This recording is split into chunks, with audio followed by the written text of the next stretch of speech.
Good morning, class 6. Today I am going to teach you chapter 3 of geography. This is the part 2 of chapter 3. Part 2 is the summer solstice. We know about the summer solstice. The northern hemisphere is inclined toward the sun for 6 months between 21st March and 23rd September.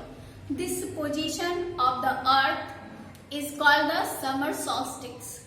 Since a large portion of the northern hemisphere is getting light from the sun, it is summer in the region of the equator.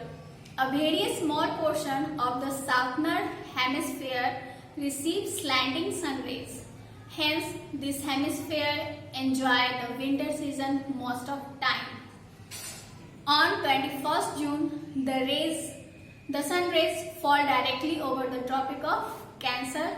Due to this, area around latitude became very hot. On the other hand, the area near the poles receive heat because the rays of the sun are sliding. Hence, on the 21st June, the day is longest and the night is shortest. The equator receives 12 hours of daylight. As we move away from the equator toward the North Pole, the duration of daytime starts increasing. During this time, across some regions at the poles, there is 24 hours of daylight. This is because the tides of the earth toward the sun expose the north portion of Arctic Circle to continuous sunlight. This is why this region are also known as the land of midnight sun. The simply means that even during the midnight the sun is visible. The midnight sun is also called the Norway. It is the visible sunlight in the night. Example, in the Svalbard, Norway, there is no sunset for approximately 9th April to 23rd April. There are also few places where the sun continuously visible for 6 months in a year. Contrast some region of southern hemisphere near the Arctic Circle, Antarctic Circle do not receive the sun rays at all. This area is completely engulfed in the darkness for about 6 months in the year. Now the autumn equinox, the earth moves gradually after 3 months of summer solstice. On 23rd of September, it reaches the position of autumnal equinox. From 21st June onward, the length of the day decreasing and the length of night start increasing till September 23rd in the northern hemisphere. The opposite of this takes place in the southern hemisphere.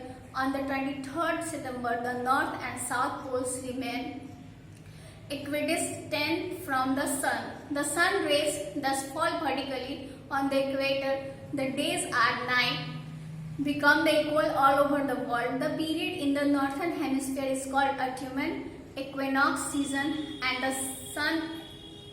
and the southern hemisphere it is called the spring equinox. In the figure of the revolution of the earth cause season in your book, you see this carefully and you know that all about the winter solstice, summer solstice and autumnal equinox and the spring equinox. Now the winter equinox.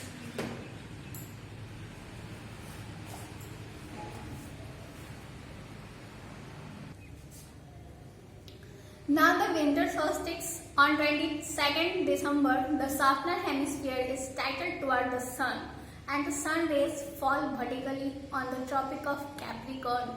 Now the southern hemisphere receives more heat and the experience of summer. It has longer day and the shorter night. We know that the winter days are long and the nights are short. The northern hemisphere is now having winter with shortest day and the longer night. Places between the Arctic Circle, North Poles will experience 6 months of darkness, while the places between Antarctic Circle and the South Pole will now have 6 months of light. The Atlantic Circle has 24 hours continuous daylight at this line. This position is called the winter solstice because the northern hemisphere is experiencing winter. Spring NOx. 21st March has a spring season in the northern hemisphere and the autumn season in the southern hemisphere.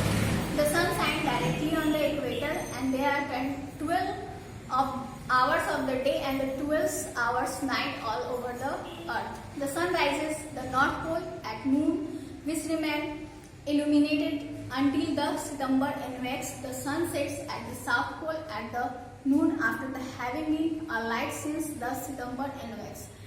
In your book, you see the picture and read this chapter carefully and do objectives.